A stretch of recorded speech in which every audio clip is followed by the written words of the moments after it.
नमस्कार, मैं हूं आपकी अपनी आवाज अंजलि और आप देख रहे हैं भादोही वाला का समाचार बुलेटिन। आगे बढ़ने से पहले अगर अभी तक आपने हमारे चैनल को सब्सक्राइब नहीं किया है तो कर लीजिए। अब आप हमें अपनी खबरें सीधे हम तक भेज सकते हैं। नीचे दिया गया व्हाट्सएप नंबर नोट कर लीजिए और अगर आप हमारे व्हाट्सएप ग्रुप से जुड़ना चाहते हैं तो लिंक डिस्क्रिप्शन में है। आइए नजर डालते हैं आज की प्रमुख खबरों पर। शुरुआत करते हैं एक बेहद दुखद खबर से। पापा मुझे माफ करना, मैं एक अच्छा बेटा नहीं बन पाया। ज्ञानपुर कोतवाली क्षेत्र के सिंहपुर निवासी 40 वर्षीय वरुण कुमार पांडेय ने रविवार की रात पिता और पत्नी के नाम सुसाइड नोट लिखकर आत्महत्या कर ली। फंदे पर झूलने से पहले उन्होंने व्हाट्सएप पर आई कॉल पर लिखा था कि मैं बहुत प्रॉब्लम में हूं सर, आज मेरा लॉस्ट डे है। उन्होंने एक अनजान नंबर पर 2 लाख रुपये भी ट्रांसफर किए थे। इससे आशंका जताई जा रही है कि युवक साइबर ठगी का शिकार हुआ है। कोतवाली के सिंहपुर निवासी राजेश्वर नाथ पांडेय के 2 बेटों में बड़े बेटे वरुण कुमार पांडेय गांव के पास ही ऑटो पार्ट्स की दुकान चलाते हैं। रविवार की शाम 7 बजे से ही वे गायब थे। परिजनों के अनुसार वे शाम होते ही घर आ जाते हैं, लेकिन वे घर नहीं आए तो फोन करने के साथ उनकी खोजबीन शुरू हो गई। परिजनों ने देर रात तक खोजबीन की। घर वालों ने दुकान पर पहुंचकर शटर उठाया तो वह फंदे पर लटक चुके थे। लोगों ने इसकी सूचना पुलिस को दी। पुलिस ने शव को पोस्टमार्टम के लिए भेज दिया। वहीं मौके से एक सुसाइड नोट बरामद किया। इसमें उन्होंने अपने पिता से अच्छा बेटा न बन पाने और पत्नी से एक अच्छा पति न बन पाने को लेकर माफी मांगी। वहीं दूसरी तरफ परिजनों उनका मोबाइल चेक किया तो एक अनजान नंबर पर उन्होंने करीब 2 लाख रुपये ट्रांसफर किए थे। लगभग 6:15 बजे उन्होंने उस व्यक्ति को मैसेज लिखा था, मैं बहुत प्रॉब्लम में हूं सर, आज मेरा लॉस्ट डे है। इसके बाद कुछ बार कोड भी शेयर किया है। बताया जा रहा है कि वह अपने दिए पैसे वापस मांग रहे थे। ज्ञानपुर कोतवाल मनोज कुमार ने बताया कि युवक ने अपने सुसाइड नोट में अपने पिता और पत्नी से अच्छा बेटा और पति न बन पाने के कारण माफी मांगी है। बताया कि लंबी बीमारी के कारण वे अवसाद में थे, इसके कारण उन्होंने ऐसा कदम उठाया। शव का पोस्टमार्टम कराया गया है। साइबर ठगी जैसी शिकायत परिजनों की ओर से अब तक नहीं मिली है। साइबर ठगी से जुड़ी एक और खबर पर नजर डालते हैं। गोपीगंज कोतवाली क्षेत्र के गल्ला मंडी स्थित दहीक्रान गली निवासी शिवम कुमार बेनवंशी साइबर ठगी के शिकार हो गए। उनके खाते से ठगों ने 22,000 रुपये उड़ा दिए। सोमवार को कोतवाली में तहरीर देने के बाद पुलिस जांच में जुट गई। पीड़ित ने बताया कि मोबाइल पर नए नंबर से फोन आया। फोन करने वाले ने कहा कि नमस्कार, मैं डॉक्टर साहब के यहाँ से बोल रहा हूँ, जहां से आप इलाज कराते हैं। साइबर ठग ने बातों में उलझाकर पीड़ित के खाते से 22,000 रुपये उड़ा दिए। मामले की जानकारी पीड़ित को हुई तो उसने कोतवाली में तहरीर दी। प्रभारी निरीक्षक शैलेश कुमार ने बताया कि मामले की जांच की जा रही है। अब एक अच्छी खबर की देखते हैं। जनपद के ग्राम भुड़की ज्ञानपुर निवासी संतोष कुमार के पुत्र करण कुमार का चयन major Dhyanchand sports college Saifai में हुआ है। 12 वर्षीय करण यादव का चयन उसके हॉकी खेल की बदौलत मिला है। करण नियमित रूप से मूसीलाटपुर स्टेडियम में हॉकी अभ्यास करने आता था। करण का चयन होने पर स्टेडियम के खिलाड़ियों में खुशी की लहर दौड़ गई। सोमवार को करण और उसके पिता को स्टेडियम में माला पहनाकर स्वागत किया गया। स्टेडियम के हॉकी कोच मुनव्वर हुसैन ने बताया कि करण पिछले 3 वर्षों से स्टेडियम में हॉकी में प्रैक्टिस कर रहा है। उसने मेहनत और लगन में कोई कमी नहीं की और निराश नहीं हुआ। बताया कि उसके खेल के बल पर कक्षा 6 में उसको प्रवेश मिला है। उसके चयन का घर वालों और गांव वालों को तो खुशी मिली ही है, लेकिन स्टेडियम में सभी लोगों को व्यापक खुशी मिली है। अब भादोही की पहचान यहाँ की कालीन से जुड़ी खबरों पर नजर डालते हैं। अमेरिका द्वारा भारतीय वस्तुओं पर 50% टैरिफ लगाने से कालीन उद्योग प्रभावित हुआ है। अमेरिकी आयातकों ने तैयार माल को रोक दिया है। इससे कालीन निर्माताओं के गोदाम भरे पड़े हैं। विधायक जाहिद बेग इस मुद्दे को विधानसभा में भी उठा चुके हैं। इसके बाद उन्होंने सोमवार को नई दिल्ली स्थित जंतर मंतर पर धरना दिया। धरना सुबह 11:30 से दोपहर 2 बजे तक चला। विधायक के साथ उनके 6 साथी भी मौजूद रहे। जंतर मंतर की पुलिस ने विधायक की मांगों का पत्र संबंधित कार्यालय तक पहुंचाने का आश्वासन दिया। विधायक ने 30% राहत पैकेज की मांग की है। साथ ही 29 सितंबर तक राहत पैकेज की घोषणा न होने पर फिर धरना देने की बात कही है। धरने में विधायक के साथ संतोष यादव, सपा जिला प्रवक्ता अलीशेर खां, अयूब अंसारी, कल्लन यादव और प्रदीप दुबे शामिल रहे। उधर भादोही कांग्रेस के जिला महासचिव जजलाल राय ने बुनकरों की समस्याओं को लेकर सरकार पर गंभीर आरोप लगाए हैं। उन्होंने कहा कि केंद्र सरकार की कल्याणकारी योजनाएं प्रदेश में कागजों तक सीमित हैं। राय ने कहा कि भादोही कालीन और दरी के लिए विश्व स्तर पर प्रसिद्ध है। ये क्षेत्र सबसे अधिक विदेशी मुद्रा अर्जित करता है। फिर भी यहां के बुनकरों की उपेक्षा की जा रही है। उन्होंने बताया कि कांग्रेस पार्टी कई मांगों को लेकर भदोही तहसील पर धरना प्रदर्शन करने की योजना बना रही है। पार्टी वार्ड और ग्राम सभा स्तर पर बुनकरों की सूची तैयार कर केंद्र सरकार को भेजेगी। इस कड़ी में एक खबर और है। भदोही के पिपरी में जनता दल यूनाइटेड के प्रदेश महासचिव डीएम सिंह गहरवार ने रविवारीय जनता दरबार में फरियादियों की समस्याएं सुनी। बुनकरों ने बताया कि 50% टैरिफ लगने के बाद कालीन कंपनियां बिना पूर्व सूचना के उन्हें नौकरी से निकाल रही हैं। दैनिक मजदूरी पर निर्भर इन श्रमिकों की आजीविका संकट में है। समस्या की गंभीरता को देखते हुए गहरवार ने तुरंत कुछ कंपनियों से संपर्क किया। डीएम सिंह गहरवार ने स्पष्ट किया कि रोजगार, शिक्षा और स्वास्थ्य नागरिकों का मौलिक अधिकार है। उन्होंने इस मुद्दे के समाधान का आश्वासन दिया। बढ़ते हैं अगली खबर की ओर। रामविलास पासवान की पार्टी लोक जनशक्ति पार्टी में महत्वपूर्ण नियुक्तियां हुई हैं। राष्ट्रीय अध्यक्ष और केंद्रीय मंत्री चिराग पासवान के निर्देश पर पूर्वी प्रदेश के अध्यक्ष राजीव पासवान ने 2 प्रमुख नियुक्तियां की हैं। बहादुई के विश्वनाथपुर गांव के कमलेश तिवारी कमल को प्रदेश सचिव से पदोन्नत कर प्रदेश महासचिव बनाया गया है। साथ ही रैमलपर गांव के धनंजय दुबे को प्रदेश महासचिव बनाया गया है। संगठन महासचिव की जिम्मेदारी दी गई है।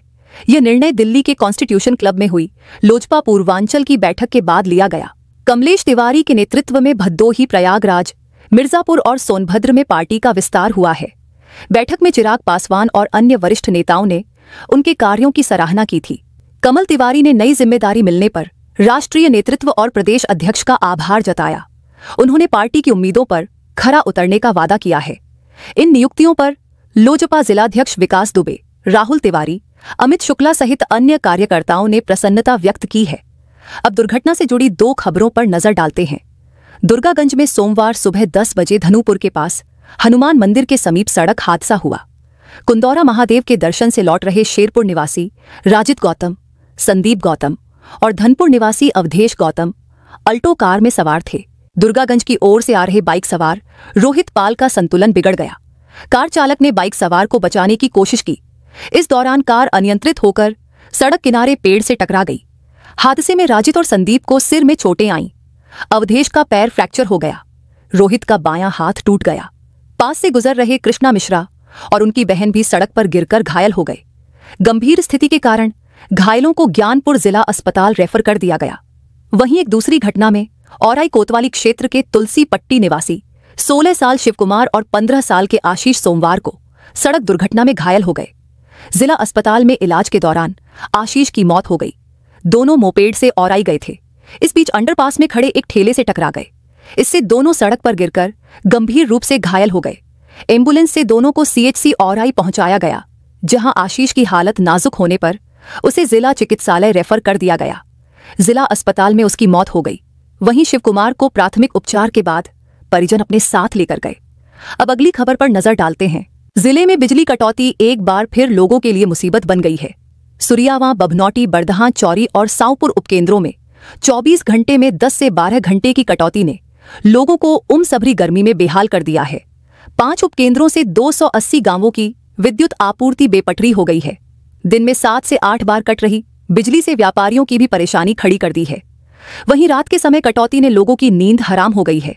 जिले में 3 दिनों से उमस का ऐसा असर है कि लोगों को दिन में तीखी गर्मी का एहसास हो रहा है। सोमवार को 35.7 डिग्री तापमान के बीच कई इलाकों की बिजली व्यवस्था ध्वस्त नजर आई। सुरियावां उपकेंद्र से हरिहरपुर, टाउन सुरियावां, बाईपास अटल, सराय कंसराय फीडर से रोस्टर के अनुसार आपूर्ति नहीं हो रही है। 1 सितंबर के पहले बने रोस्टर के अनुसार केंद्र पर 24 घंटे बिजली रहने पर सुबह 8 बजे से 11 बजे तक, दोपहर 2 से 4 बजे और रात 8 से 9 बजे तक 6 घंटे कटौती होनी है। इसके बाद भी 6 की जगह 12 से 14 घंटे कटौती की जा रही है। सुबह के 1 घंटे दोपहर, फिर शाम 5 बजे, 8 बजे, कुल मिलाकर 10 से 11 घंटे कटौती हो रही है। चलिए आगे बढ़ते हैं। जिले की तीनों तहसीलों में सोमवार को संपूर्ण समाधान दिवस का आयोजन किया गया। ज्ञानपुर में डीएम शैलेश कुमार, एएसपी अभिमन्यु मांगलिक के साथ ही जिला पंचायत अध्यक्ष अनिरुद्ध त्रिपाठी, विधायक दीनानाथ भास्कर, विपुल दुबे ने फरियादियों की समस्याएं सुनी। अधिशासी अभियंता विद्युत के अनुपस्थित होने पर डीएम ने वेतन रोकते हुए नोटिस जारी किया। खराब सड़कें दुरुस्त न होने पर एक संयन जल निगम को फटकार लगाई। तीनों तहसीलों में आए कुल 100 मामलों में 17 का निस्तारण किया गया, जबकि 83 के लिए टीम गठित की गई। डीएम ने जिला स्तरीय अधिकारियों को निर्देश देते हुए कहा कि शिकायतों को निस्तारण करने के लिए शिकायतकर्ता से बात करें, मौके पर जाएं, स्पष्ट रूप से आख्या लिखें, कागजी खाना पूर्ति न करें, शिकायतों को पारदर्शी ढंग से गुणवत्ता के अनुरूप निस्तारण कराएं।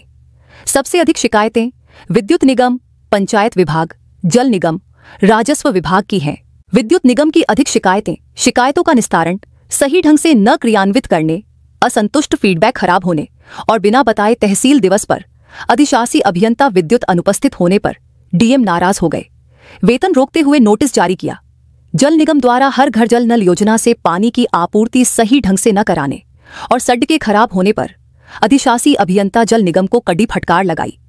अगली खबर की ओर बढ़ते हैं। सुरियावा के चेयरमैन विनय चौरसिया ने मां शीतला मंदिर के पुनर्निर्माण की पहल की है। 8 सितंबर 2025 को उन्होंने स्थानीय लोगों से मुलाकात की। चौरसिया ने मंदिर के पुनर्निर्माण के लिए हर संभव मदद का आश्वासन दिया। स्थानीय लोगों ने भी मंदिर पुनर्निर्माण के लिए अपना सहयोग देने की सहमति जताई है। मंदिर का नया स्वरूप आधुनिक होगा। ये पुनर्निर्माण क्षेत्र में धार्मिक आस्था को मजबूत करेगा, साथ ही यह सामुदायिक एकता को भी बढ़ावा देगा। अब एक खबर हम सबके के काम की। राष्ट्रीय विधिक सेवा प्राधिकरण नई दिल्ली और उत्तर प्रदेश राज्य विधिक सेवा प्राधिकरण लखनऊ के निर्देश पर भदोही में 13 सितंबर को राष्ट्रीय लोक अदालत का आयोजन किया जाएगा। जनपद न्यायाधीश अखिलेश दुबे ने सोमवार को दोपहर 1:30 पर लोक अदालत के प्रचार वाहन को हरी झंडी दिखाकर रवाना किया।